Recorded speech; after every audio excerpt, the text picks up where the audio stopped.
Assalamualaikum warahmatullahi wabarakatuh. Saya Aisyah Julfani Putri dengan NPM 231201139. Di sini saya ingin menjelaskan apa saja yang telah saya pelajari selama perkuliahan berlangsung di mata kuliah Hukum Acara Praktik Peradilan Tata Negara. Hukum Acara dan Praktik Peradilan Tata Negara itu menjelaskan bagaimana untuk menguji suatu undang-undang khususnya di Mahkamah Konstitusi atau MK. Dan yang diuji itu bukan cuma undang-undangnya aja, tapi juga proses pembentukannya juga. Jadi kayak di matkul ini tuh mengatur dari awal, mulai dari siapa yang boleh mengajukan permohonan, bagaimana alurnya, dan juga sampai akhirnya keluarnya putusan itu. Nah, terus perkara di MK itu tuh berbeda gitu sih sama perkara yang biasanya ada gitu kan. Kalau di perdata atau juga pidana kan ada yang namanya pihak saling yang berhadapan. Nah, kalau di tata negara ini tuh lebih ke kepentingan umum. Jadi kayak lebih ke memastikan apakah suatu undang-undang itu udah sesuai atau belum untuk semua orang. Nah, terus selanjutnya tuh saya juga mempelajari tentang pengujian norma hukum. Jadi yang bisa diuji itu sebenarnya tidak hanya undang-undang aja, melainkan juga ada beberapa bentuk norma. Ada yang berupa aturan umum juga, terus kayak ada keputusan administratif dan juga putusan pengadilan. Nah, kalau pengujiannya itu dilakukan sama pengadilan disebut juga judicial review. Tapi kalau dilakuin oleh lembaga lain itu disebut juga hal berbeda pokoknya. Itu tuh kayak legislatif atau eksekutif, cuman lupa disebutnya apa. Nah, terus kayak dijelaskan juga sih perbedaan antara judicial review dan judicial preview di sini di matkul ini. Nah, perbedaannya itu ada pada waktunya. Jadi kalau judicial review tuh itu dilakuin setelah undang-undang berlaku. Nah, sedangkan kalau judicial preview itu dilakuin saat masih berupa rancangan. Kemudian saya juga mempelajari tentang Mahkamah Konstitusi. Nah, lembaga ini tuh memiliki kewenangan utama untuk menguji undang-undang terhadap Undang-Undang 1945. Selain itu, MK juga berwenang menyelesaikan sengketa kewenangan lembaga negara. Terus juga ada pembubaran partai politik dan juga ada perselisihan hasil dari pemilu. Terus ada yang namanya juga pengujian undang-undang atau yang disebut juga pengujian konstitusionalitas. Nah, itu tuh artinya tuh kayak Mahkamah Konstitusi tuh menilai apakah suatu undang-undang tuh sesuai atau bertentangan dengan undang-undang dasar. Nah, beda dengan Mahkamah Agung yang cuma nguji peraturan di bawah undang-undang. Jadi Mahkamah Agung tuh berfokus pada legalitas, sedangkan Mahkamah Konstitusi itu fokusnya tuh pada konstitualitas. Nah, pengujian ini juga bisa dilihat dari dua sisi, yaitu formil dan material. Formil tuh berkaitan dengan proses pembentukan undang-undang, sedangkan material itu tuh berkaitan dengan isi undang-undangnya. Terus menariknya tuh kayak konstitusi ini tuh tidak hanya dilihat dari teks undang-undang dasar saja, tetapi juga nilai-nilai yang hidup di masyarakat, praktik ketatanegaraan dan juga pendapat para ahli. Jadi penilaiannya itu ya cukup luas. Terus dalam prosesnya itu pihak yang ingin mengajukan pengujian harus memiliki legal standing. Terus kayak artinya tuh kayak punya kepentingan yang jelas, bisa berupa perorangan ataupun kelompok ataupun juga badan hukum atau lembaga negara. Itu bisa. Terus abis itu kayak permohonan diajukan, diperiksa secara administrasi, lalu masuk ke tahap persidangan. Dalam persidangan ada beberapa tahap pemeriksaan dan juga proses pembuktian dengan berbagai alat bukti seperti dokumen, saksi, dan juga lain-lain, kayak ahli gitu-gitu. Terus pada di akhir prosesnya itu, Mahkamah Konstitusi itu kayak bakal mengeluarkan putusan gitu sih kayaknya. Kayak putusan itu tuh kayak berupa dikabulkan atau kayak ditolak atau tidak dapat diterima. Dan terus kayak putusan itu juga memiliki akibat hukum. Misalnya kayak undang-undang yang diuji tuh bisa menjadi tidak berlaku gitu. Dan terakhir saya juga tuh kayak mempelajari tentang hakim konstitusi juga gitu sih. Terus kayak panitera, terus serta aturan dalam persidangan. Nah, semuanya itu penting untuk memastikan proses berjalannya sesuai dengan ketentuan yang telah berlaku. Jadi segitu aja ya materi yang telah saya pahami, bahwa pengujian undang-undang tuh kayak nggak hanya soal isi doang, tapi juga proses kewenangan dan juga kayak bagaimana menjaga seluruh sistem hukum yang ada itu tetap sesuai dengan konstitusi. Selanjutnya saya akan menjelaskan secara singkat mengenai permohonan pengujian undang-undang yang telah saya susun atau kelompok saya susun. Dari isi permohonan, alasan pentingnya diajukan, terus kayak analisis kenapa seharusnya dikabulkan, dan sampai refleksi terhadap kekurangan draftnya. Nah, pertama itu saya akan menjelaskan singkat permohonan PUU ini. Jadi kayak permohonan ini tuh pada dasarnya tuh diajukan kepada Mahkamah Konstitusi untuk menguji pasal 240 KUHP, khususnya pada frasa penghinaan terhadap pemerintah yang sah dan juga berakibat terjadinya kerusuhan di dalam masyarakat. Nah, para pemohon dalam perkara ini itu warga negara Indonesia yang merasa hak konstitusionalnya itu dirugikan oleh keberlakuan pasal tersebut.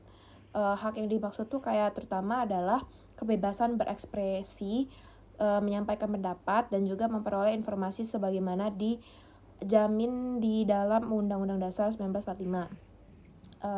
Selain itu juga intinya tuh kayak permohonan itu menunjukkan bahwa rumusan di dalam pasal 240 UUD 240 KUHP maksudnya itu tidak jelas, multitafsir, dan juga intinya tuh kayak permohonan ini tuh ingin menunjukkan bahwa rumusan dalam pasal 240 KUHP itu nggak jelas gitu, kayak berpotensi digunakannya untuk membatasi bahkan mengkriminalisasi kritik terhadap pemerintah.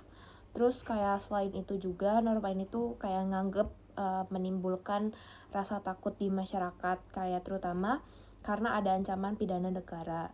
Jadi orang tuh jadi ragu gitu loh atau menahan diri untuk menyampaikan pendapatnya. Selanjutnya tuh saya akan menjelaskan alasan pentingnya permohonan ini diajukan. Nah, menurut saya itu kayak permohonan ini itu penting karena menyangkut hal yang sangat mendasar dalam negara demokrasi, yaitu kebebasan berekspresi.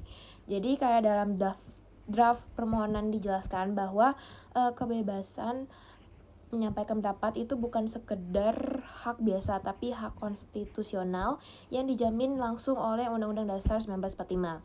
Kalau ada norma hukum yang gak jelas dan bisa menimbulkan ketakutan untuk berbicara, itu berbahaya karena dalam sistem demokrasi di sini tuh kayak kritik terhadap pemerintah itu justru dibutuhkan sebagai bentuk kontrol.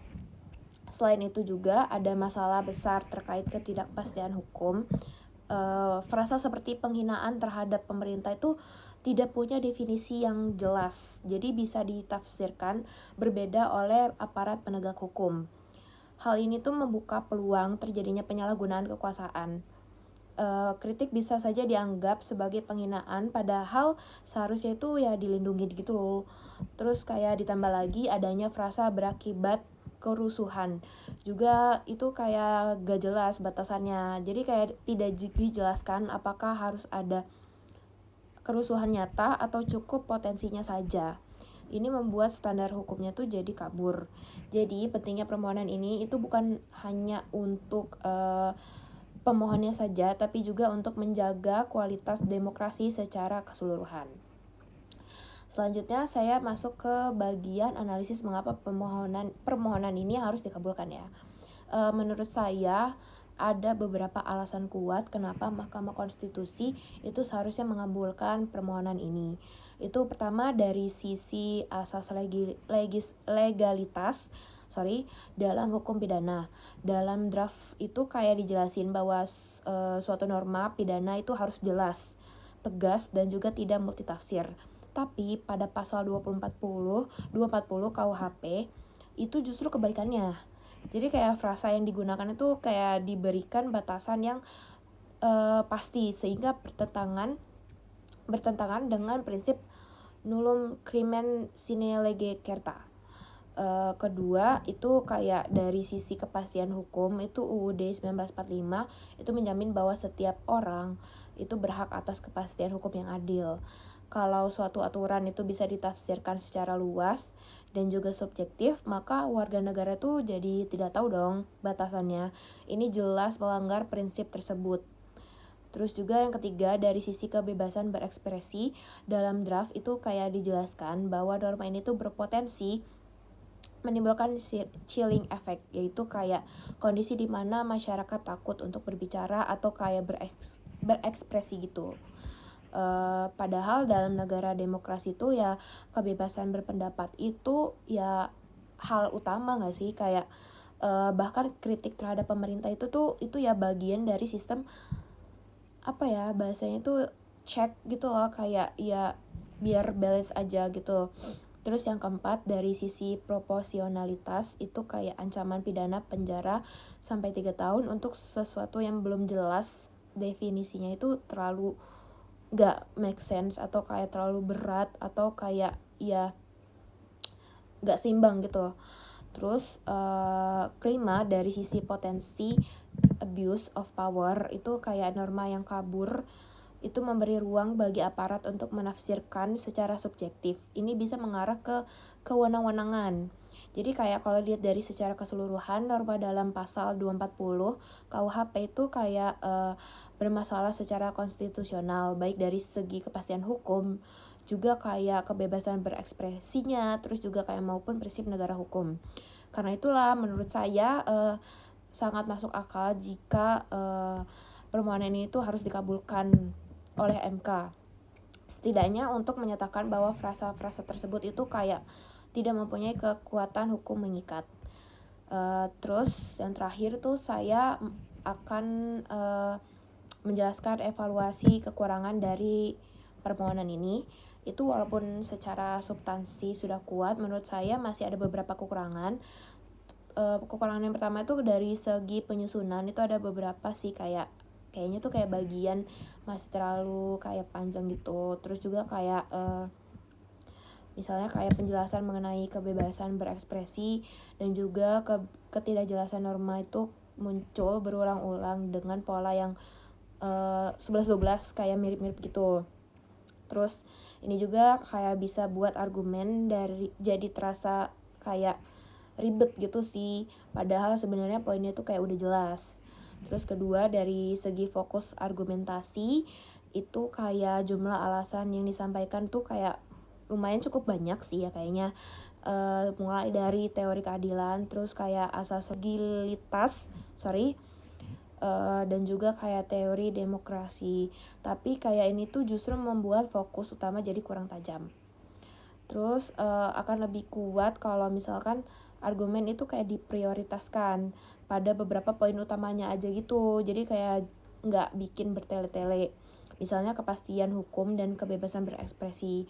Terus selanjutnya dari segi contoh konkret itu kayak menurut saya draft ini tuh masih kurang memberikan contoh kasus nyata, terus kayak ilustrasi gitu. Padahal kalau ada contoh argumennya itu kayak bisa terasa lebih hidup sih kayaknya. Terus kayak lebih mudah dipahami oleh orang-orang. Terus juga keempat, dari segi petitum itu sebenarnya udah jelas banget, tapi masih bisa dibuat lebih sederhana supaya lebih langsung ke intinya aja. Sekian, terima kasih. Itu saja, menurut saya itu saja yang bisa saya sampaikan. Wassalamualaikum warahmatullahi wabarakatuh.